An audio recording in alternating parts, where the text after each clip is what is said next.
இன்னொன்று சொல்றேன், ரிஸ்க் வேண்டாம். பாடலை போயிடும் போதுக்கு இங்கே வருங்களா, அப்படியே சுற்றி அந்த பக்கம் பாருங்க, கலர் தான் இருக்கு. இங்க இங்க இங்க இங்க கேப்சர் பண்ணு, என்ன கேப்சர் பண்ணு.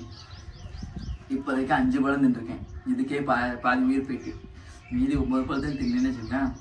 சத்தியமாக சொல்கிறேன், என் ஃப்ரெண்ட்ஸ் 2 பேர் இருக்கிறானுங்க, அவனுங்களே அண்ணா அங்கே ஒரு சிரட்டை கிடக்கு, சிரட்டை மூடியை வச்சு தோண்டி புதைச்சிட்டு போயிடுவானுங்க.